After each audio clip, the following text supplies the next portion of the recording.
2026-2029 বৰ্ষলৈ দুৰ্গা পূজাৰ বাবে প্ৰতিমা দান কৰিব জহিন্দ্ৰ, ৰজিতা, নিৰ্মল আৰু দৈৱকীয়ে।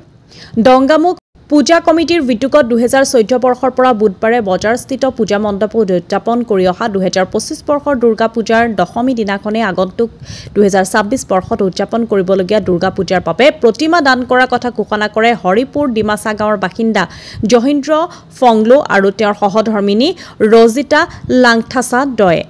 ইফালে আগন্তুক 2027 বৰ্ষৰ পৰা 2029 বৰ্ষলৈ উদযাপন কৰিবলগীয়া দুৰ্গা পূজাৰ বাবে প্ৰতিমা দান কৰাৰ কথা ঘোষণা কৰে ভেলাপাৰা চাওৰা গাঁৱৰ বাসিন্দা নিৰ্মল চাওৰা আৰু তেওঁৰ সহধৰ্মিনী দৈৱকী দামুং দয়ে।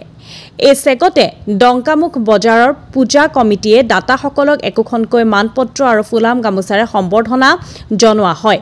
কাৰ্বি আংলং স্বায়ত্তশাসিত পৰিষদৰ 5 নং ৰংখাং সমষ্টিৰ অন্তৰ্গত ডংকামুখ বজাৰৰ পূজা কমিটিৰ বিতুকত 2014 বৰ্ষৰ পৰা বুধবাৰ বজাৰস্থিত পূজা মণ্ডপত প্ৰতি বছৰে উদযাপন কৰি অহা 2025 বৰ্ষৰ 28 ছেপ্টেম্বৰৰ পৰা উদযাপন কৰা শাৰদীয় দুৰ্গা পূজাটো 2 অক্টোবৰত সামৰণি পৰে।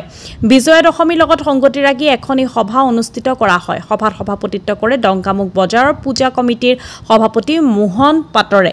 কমিটিৰ সাধাৰণ সম্পাদক ৰত্নেশ্বৰ চাওৰাই আঠধৰা সভাত 2014 বৰ্ষৰ পৰা 2016 বৰ্ষলৈ দুৰ্গা পূজাৰ বাবে প্ৰতিমা দান কৰাৰ বাবে ডংকামুখ বজাৰৰ পূজা কমিটিৰ সভাপতি মোহন পাটৰ আৰু তেওঁৰ সহধৰ্মিনী বাচাপি ৰংহাংপি 2017 বৰ্ষৰ পৰা 2019 বৰ্ষলৈ দুৰ্গা পূজাৰ বাবে প্ৰতিমা দান কৰাৰ বাবে ডিফু লোকসভা সমষ্টিৰ প্ৰাক্তন সাংসদ হৰেণ সিং বেৰৰ পৰিয়ালবৰ্গ 2020 বৰ্ষৰ পৰা 2021 বৰ্ষলৈ দুৰ্গা পূজাৰ বাবে প্ৰতিমা দান কৰাৰ বাবে স্বৰ্গীয় শ্বহীদ লাংথাছাৰ পৰিয়ালবৰ্গ 2022 বৰ্ষত দুৰ্গা পূজাৰ বাবে প্ৰতিমা দান কৰাৰ বাবে আয়োজক সমিতিক 2023 বৰ্ষৰ পৰা 2025 বৰ্ষলৈ দুৰ্গা পূজাৰ বাবে প্ৰতিমা দান দধিশ্বৰ চাওৰা আৰু তেওঁৰ সহধৰ্মিনী কেতেকী চাওৰাক ডংকামুখ বজাৰৰ পূজা কমিটিৰ ফালৰ পৰা একোখন মানপত্ৰ আৰু ফুলাম গামোচাৰে সম্বৰ্ধনাও জনোৱা হয়। ইয়াৰ পিছতে দুৰ্গা পূজাৰ প্ৰতিমাক লৈ এক সাংস্কৃতিক শোভাযাত্ৰা কৰি বিসৰ্জন দিয়া হয়। পশ্চিম কাৰ্বি আংলঙৰ পৰা নাৰায়ণ বৰুৱাৰ ৰিপৰ্ট, নিভাজ অসম লাইভ।